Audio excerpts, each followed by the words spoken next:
أعوذ بالله من الشيطان الرجيم بسم الله الرحمن الرحيم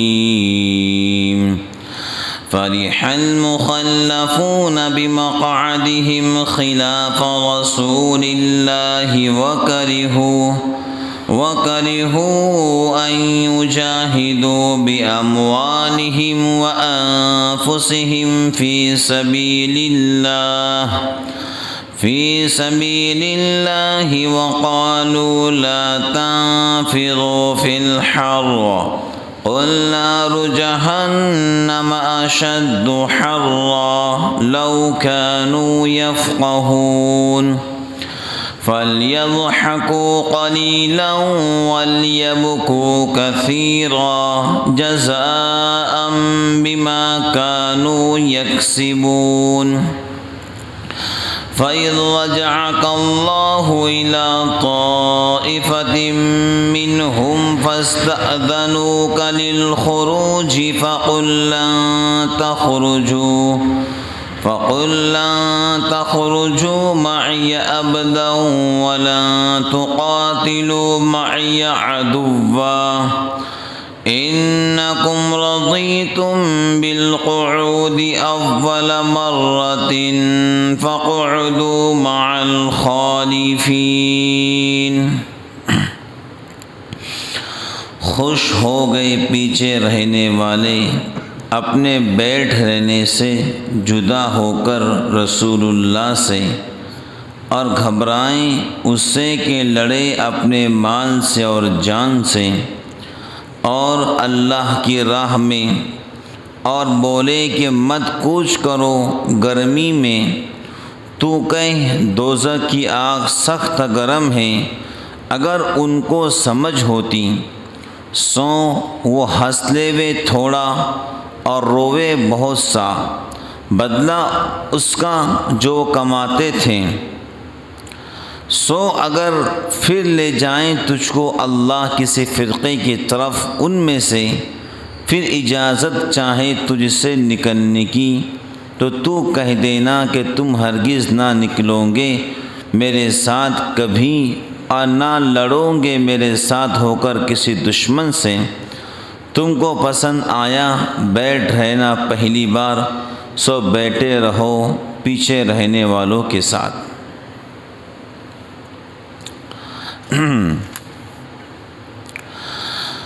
قرآن کریم کی ان آیات مبارکہ کے اندر بھی منافقین کا تذکرہ ہے جو مسلسل کئی دنوں سے چل رہا ہے۔ منافقین کے حالات اور منافقین کا دوگلاپن اور منافقین کا مسلمان اور مسلمان کے محبوب حضرت نبی پاک علیہ السلام کے ساتھ جو دھوکہ دہی۔ تو آج پھر منافقین کے بات چلیں گی کہ جس وقت اللہ کے محبوب حضرت رسول اللہ صلی اللہ علیہ وسلم نے جو ہے کہا کہ بھائی ہم کو تبوک چلنا ہے، اور تبوک کے اندر ہر ایک کی شرکت ضروری ہے سوائے معذور، بوڑھے اور بیمار، ان کے علاوہ ہر بندے کا چلنا ضروری ہے۔ یہ اسلام کا پہلا معرکہ تھا جو اتنی بڑی تعداد میں مسلمان نکلے تھے، 30,000 مسلمان نکلے تھے۔ یہ پہلا معرکہ تھا اسلام کا جس کے اندر اتنی کثیر تعداد میں مسلمان نکلے تھے اللہ کے نام پر، اللہ کے راستے میں دشمنان اسلام سے مقابلہ کرنے کے لیے۔ بات سمجھ گئے؟ تو وہ منافقین جو اپنا مال بھی اور جان بھی اللہ کے راستے میں لگانا نہیں چاہتے، جان اور مال، اس وقت دو چیز تھی، جان اور مال۔ بھئی لڑنا ہے تو جا بھی سکتی ہے، لے بھی سکتے ہیں، سوال ہی پیدا نہیں ہوتا ہے جی۔ میدان کو گرم کرنا ہے، جان جا بھی سکتی ہے اور جان لے بھی سکتے ہیں، سوال ہی پیدا نہیں ہوتا۔ تو اس وقت مطالبہ تھا جان اور مال۔ تو یہ منافقین اور یہ منافقین کا ٹولہ، انہوں نے جو ہیں خود بھی نہیں نکلے اللہ کے راستے میں اللہ کے نام پر لڑنے کے لیے، اور جو نکلنا چاہتے تھے ان کو بھی منع کرنے لگے کہ تم بھی مت نکلنا، گرمی بہت زیادہ ہے۔ کیا زیادہ ہے؟ ہاں، تبوک کا جو معاملہ تھا، سخت گرم موسم کے اندر یہ حکم ہوا تھا اللہ کی طرف سے نکلنے کا۔ گرمی انتہائی شدید، سورج آگ کو برسا رہا تھا اور سورج شعلوں کو برسا رہا تھا، لیکن یہ ایمان والوں کا زبردست امتحان تھا کہ وہ اللہ اس کے رسول کے نام پر گرمی سے ڈرتے ہیں کہ نکلتے ہیں۔ تو یہ منافقین لوگوں نے جو ہیں شروع کر دیا، گرمی بہت سخت ہے، جو نکلنا چاہتے تھے ان کو بھی روکنے لگے۔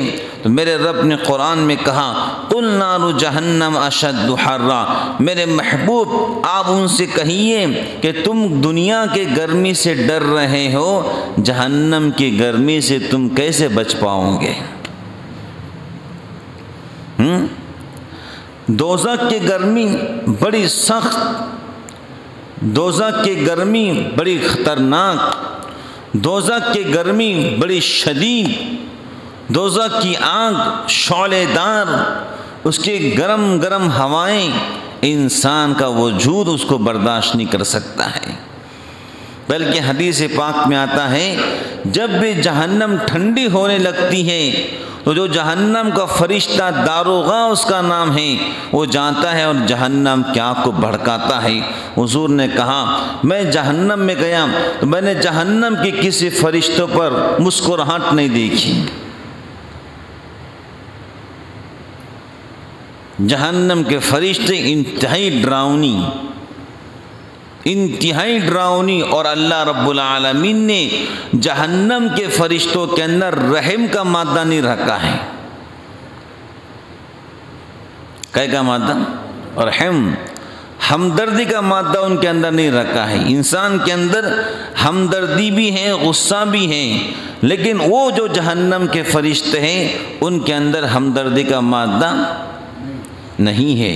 یہ سب کی بات نہیں کر رہا، صرف جہنم کے فرشتے، عذاب کے فرشتے، ان کے اندر رحم کا مادہ اور جہنم کی آگ اتنے شعلے دار ہے کہ انسان کی سوچ بھی اس کا تصور نہیں کر سکتی ہے۔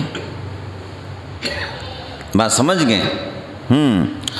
تو قُلْ نَارُ جَهَنَّمَ أَشَدُّ حَرًّا، اندازہ کرو اللہ کہہ رہے ہیں تم اس گرمی سے ڈر گئے، تم اس گرمی سے پاؤں کو پیچھے کرنے لگے کہ جہنم کی آنکھ کو بھول گئے، کہ جہنم کے شعلوں کو بھول گئے، کہ جہنم کی گرمی کو بھول گئے۔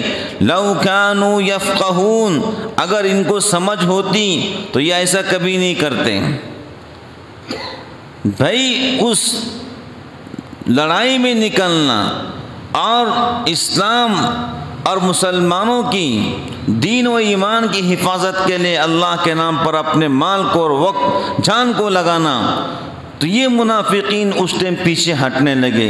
ایسا پیچھے ہٹے، اللہ نے قرآن میں کہا فَلْيَضْحَكُوا قَلِيلًا وَلْيَبْكُوا كَثِيرًا، کہ یہ نبی اور رسول مدینہ چھوڑ کر چلے گئے اللہ کے نام پر دین اسلام کو بچانے کے لیے، اور آپ کے ساتھ 30,000 مسلمان بھی چلے گئے، تو یہ لوگ مدینہ میں بیٹھ کر مذاق اڑانے لگے، خوش ہونے لگے، ہنسنے لگے کہ ہم نے نبی اور پیغمبر کو دھوکہ دے کر ہم یہاں مزے سے زندگی گزار رہے ہیں۔ سمجھ گئے؟ مدینہ پاک میں خوش ہونے لگے، ان کے چہروں پر ہنسی آ گئی۔ ہم نے پیغمبر کو دھوکہ دیا، ہم نے پیغمبر کے ساتھیوں کو دھوکہ دیا، ہم خوشحال ہیں، ہم گھوم رہے ہیں، ہم کھیل رہے ہیں، ہم کھا رہے ہیں، اور وہ لوگ گرم موسم کے اندر مدینہ چھوڑ کر تبوک گئے ہیں۔ اللہ نے قرآن میں کہا فَلْيَضْحَكُوا قَلِيلًا وَلْيَبْكُوا كَثِيرًا۔ یاد رکھو اے منافقین، تم دنیا میں جتنا چاہو ہنس لو، لیکن آخرت میں تم کو رونا پڑے گا۔ کیا کرنا پڑے گا؟ ہاں، تم اتنا روؤ گے کہ تم اپنے رونے پر پچھتاؤ گے۔ جتنا چاہو ہنس لو، جتنا چاہو مذاق اڑا لو، جتنا چاہو اپنی کوشش کر لو، لیکن یاد رکھو آخرت کے اندر تم کو رونا پڑے گا، اور ایسا رونا پڑے گا کہ تمہارا رونا بند نہیں ہوگا۔ تم اپنے رونے پر ماتم کرو گے، تم آنکھ کے آنسو روکنا چاہو گے، روک نہیں سکو گے۔ اور اے میرے محبوب کے ساتھی، میرے محبوب کے رفیق اور مسلمان جو اللہ اس کو رسول کو دل و جان سے چاہتا، محبت کرتا ہے، وہ جنت کے اندر ایسا خوش رہیں گا، ایسا خوش رہیں گا کہ ناراضگی کا جھونکا کبھی اس کے قریب بھی نہیں آئیں گا۔ لو کان جزاء بما کانوا یکسبون، اللہ فرماتے یہ بدلہ ہے ان کا، یہ بدلہ ہے اس کا جو کماتے تھے۔ کماتے مطلب جیسا وہ حرکتیں کرتے تھے، یہ اس کا بدلہ ہے۔ کیا ہے؟ یہ بدلہ ہے۔ بس سمجھ گئے؟ پھر حضور پاک علیہ الصلاۃ والسلام جب تشریف لائے واپس، اللہ فرماتے میرے محبوب پھر اگر پھر لیے جائیں تجھ کو اللہ کسی فرقے کی طرف، اب اللہ تعالیٰ کہہ رہے اپنے محبوب سے کہ اگرچہ ہم آپ کو اور کسی فرقے کی طرف، یعنی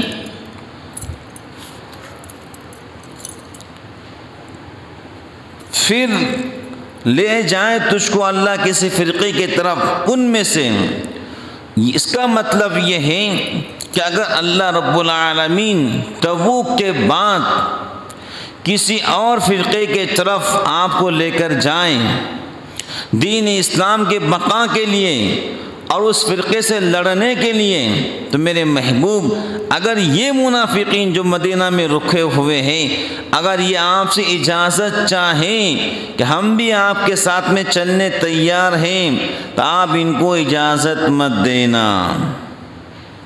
تبوک کے بعد کسی اور فرقے کے تعلق سے اللہ کہیں گے ان سے لڑو، آپ یہ منافقین اگر اجازت چاہیں تو کبھی اجازت مت دینا۔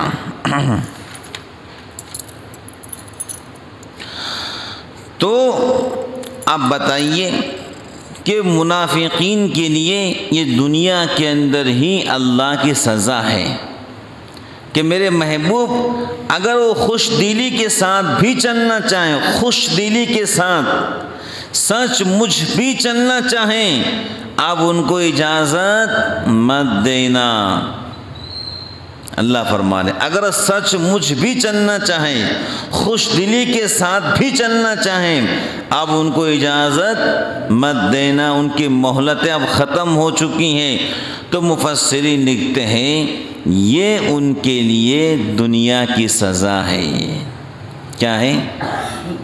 سچ مجھ بھی چلنا چاہیں تب بھی اجازت آپ مت دینا، ان کی مہلتیں ختم ہو چکی ہیں، ان کو جو کرنا تھا انہوں نے کر لیے، لیکن ان کی تمام حرکات و سکنات کو اللہ تعالیٰ جانتے ہیں۔ وہ تو ایسے رب ہیں کہ تمہارے دلوں میں کیا چل رہا ہے اس کو بھی جان لیتے ہیں۔ انہ علیم بذات الصدور، اللہ ایسے رب ہیں کہ ہم اور آپ کے دل میں کیا سوچ بن رہی ہے اس کو بھی اللہ تعالیٰ جانتے ہیں۔ یعلم سرکم و جہرکم، تم زور سے بولو تم آہستہ بولو، اس کو بھی اللہ جانتے ہیں۔ بس سمجھ گئے؟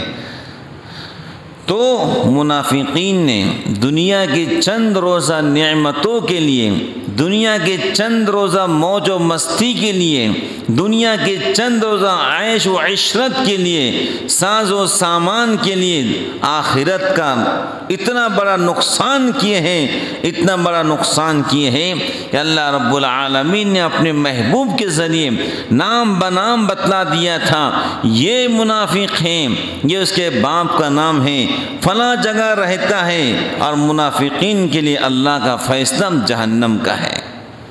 کیا ہے بولو؟ ہاں تو مدینہ پاک کے منافقین نے اپنا بہت بڑا نقصان کے تبوک میں نہیں جانے کی طرف سے، اگر وہ تبوک میں چلے جاتے ہو سکتا ہے اللہ تعالیٰ اپنے محبوب کی صحبت کے برکت سے سچی پکی توبہ کی توفیق عطا فرماتے، جیسے اللہ تعالیٰ نے جلاس کو سچی پکی توبہ کی توفیق عطا فرمائی، جو پکا منافق تھا لیکن حضور پاک علیہ السلام کے سفر تبوک میں ساتھ چلنے کی برکات سے جلاس کو اللہ نے پکی توبہ کی توفیق عطا فرمائی، اور جلاس کی ماں باقیہ زندگی مسلمان بن کے گزری ہے۔ بات سمجھ گئے؟ تو صحبت کا بہت بڑا اثر ہوتا ہے، بولو ہوتا کہ نہیں ہوتا ہے؟ ہاں، صحبت کا بہت بڑا اثر ہوتا ہے۔ اگر یہ منافقین کو حضور پاک علیہ السلام کی سفر کی صحبت مل جاتی، شاید کہ اللہ تعالیٰ ان کے توبہ کی توفیق عطا فرماتے، تاکہ ان کی دنیا کی زندگی بھی اچھی گزرتی اور آخرت کی زندگی وہ گزرتی جو انسان نے سوچا بھی نہیں ہوگا۔ کیونکہ حضرات صحابہ کرام کے بارے میں اللہ تعالیٰ نے جنت کا وعدہ کیا ہے۔ کیا کیا ہے؟ کہ میرے محبوب آپ کا ہر صحابی جنت میں جائیں گا، اور صحابی اسے کہتے ہیں جنہوں نے ایمان کی حالت میں حضرت نبی پاک علیہ السلام کے مبارک چہرے کو دیکھا ہو، ایمان کی حالت میں، بولو کہے کہ ہاں، نفاق نہیں، کفر نہیں، ایمان کی حالت میں۔ حالانکہ آپ کو تو مکہ کے مشرکوں نے دیکھا، کافروں نے دیکھا، لیکن ایمان کی حالت میں نہیں دیکھا۔ جنہوں نے ایمان کی حالت میں دیکھا ہے وہ حضرت نبی پاک علیہ السلام کا صحابی ہے، اور ہر صحابی کے بارے میں حضور پاک علیہ السلام نے کہا میرا ہر صحابی انصاف کرنے والا ہے۔ کیسا ہے؟ اور اللہ تعالیٰ نے قرآن میں کہا وَكُلًّا وَعَدَ اللَّهُ الْحُسْنَى، میرے محبوب آپ کا ہر صحابی جنت میں جائیں گا۔ بات سمجھ گئے؟ ہاں، جنت کے اندر درجات کے اندر کوئی بلند ہوگا، کوئی نیچے ہوگا۔ بھئی صحابہ کا ایک دور تھا، شروع کا دور بڑا کٹھن دور تھا، قربانی کا دور تھا، مکی زندگی قربانیوں کی زندگی تھی، آزمائش کی زندگی تھی، نماز کھلے عام پڑھنا مشکل تھا، قرآن پاک کی تلاوت بلند آواز کرنا مشکل تھا۔ تو وہ صحابہ کرام اور پھر وہ صحابہ کرام جو مکہ فتح ہونے کے بعد ایمان قبول کی ہے، کچھ تو فرق ہوگا جنت کے اندر۔ بات سمجھ گئے؟ اس کا تذکرہ میرے اللہ نے سورہ فتح میں کیا ہے۔ صحابہ کرام جنت میں جائیں گے یقین بالیقین، لیکن کچھ کا مقام اونچا ہوگا، کچھ کا مقام نیچا، لیکن جنت میں ضرور جائیں گے۔ تو بہرحال ان منافقین نے جو ہے اپنا بہت بڑا نقصان کیا، دنیا کے گرمی سے ڈر گئے۔ اب اللہ انہی کے بارے میں کہہ رہے ہیں کہ جہنم کی گرمی بھول گئے۔ تو ہم مسلمانوں کو چاہیے کہ ہم جو ہیں ہر وقت اللہ اس کے رسول کے جو احکام ہمارے سامنے آتے ہیں من وعن اس پر عمل کرنے کی کوشش کریں، گردنوں کو جھکا کر، نگاہوں کو جھکا کر، جہاں اللہ کا حکم آ جائیں، حضرت نبی پاک علیہ السلام کی بات آ جائیں، اس میں کوئی قیل و قال نہیں، اس میں کوئی شک و شبہات نہیں، اس میں کوئی کمپرمائز نہیں، بالکل دل سے کہیں کہ ہم نے اس کو مان لیا ہے۔ بات سمجھ گئے نا؟ تو اللہ کے محبوب حضرت نبی پاک علیہ السلام نے کہا کہ میری امت زیادہ ہنسا مت کرو، زیادہ ہنسنا دل کو مردہ کرتا ہے۔ کیا کرتا ہے بولو؟ کھل کھلا کے زیادہ مت ہنسا کرو، یہ دل کو مردہ کرتا ہے۔ ہاں مسکراہٹ اور مسکرانا حضرت نبی پاک علیہ السلام کی سنت ہے۔ بات سمجھ گئے؟ تو حضرات صحابہ کرام زیادہ کھل کھلا کر نہیں ہنستے تھے۔ فَلْيَضْحَكُوا قَلِيلًا وَلْيَبْكُوا كَثِيرًا، کم ہنسو زیادہ رو، تاکہ تمہارے رونے کے برکات سے اللہ تعالیٰ تمہاری مغفرت کرے۔ بس سمجھ گئے؟ تو آج کی تفصیل کا خلاصہ یہی ہے کہ مدینہ پاک کے منافقین نے بہت بڑا اپنا نقصان کیا تبوک میں نہ جانے کی طرف سے۔ اللہ تعالیٰ ہر طرح کے نفاق سے میری آپ کی پوری امت کی حفاظت فرمائیں، ہمیں کھرا اور خورا سچا اہل ایمان بنائیں۔ آمین ثم آمین۔ وآخر دعوانا ان الحمد للہ رب العالمین۔